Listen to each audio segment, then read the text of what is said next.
I'm Coral Bevan. I'm an actor, clown, comedian and character actor. I'm Ricky Hunt. I am an actor, director, writer. We worked on some big productions together in immersive theatre, which is an interesting type of theatre for anybody who doesn't know, but it's mainly improv based. So that's why we ended up in that category as comedians and clowns. It's all about improv and using what you have in the moment. So that's where we met. During lockdown we did a show together. Yes, and we did. And then our friendship blossomed, and from there we just sort of realised that we worked really well together. We share the same language. Yeah, comedically. definitely. Silly. Very silly, and we often know what each other are thinking. But we love a heartfelt story as well. Oh yeah, and working with Bruno is amazing. He's a fantastic director, and actually we all worked really well together. Yeah, we sort of worked closely with him, and his vision of non-gratuitous comedy was kind of his brief for us. It was, how can you add comedy and jokes within the narrative, not take them away? And I think we found a way, but working with Bruno and his overall vision, Yes. and the tone that he brings. Finding the tone that's right for the context of the whole show. It's sort of the way opera has to be performed and staged in such a particular way.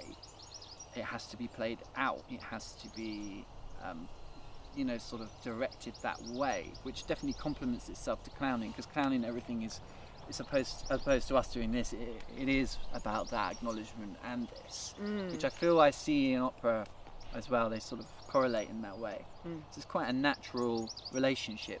I think what is interesting going from the prologue into the opera is that these characters do exist backstage and on stage. Yes. And it's the truth of the characters and the truth of clowning that I Yeah. think pulls this kind of opera together.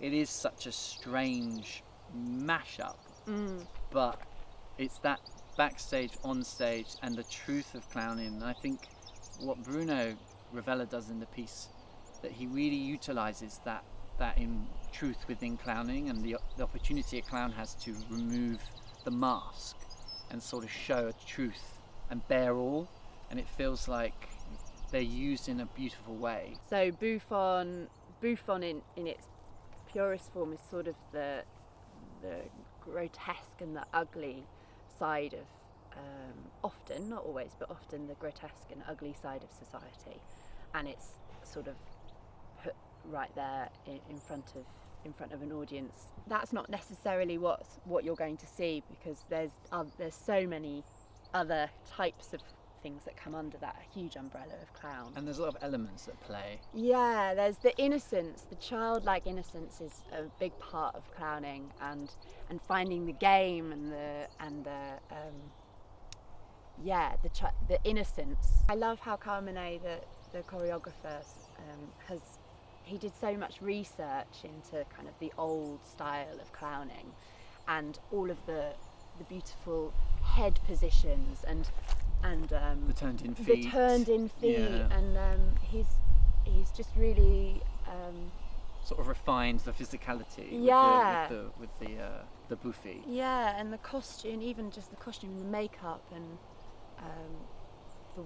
the white face brings out so many expressions with the black lipstick and the black eyebrows and that sort of those looks, and he's really got that down.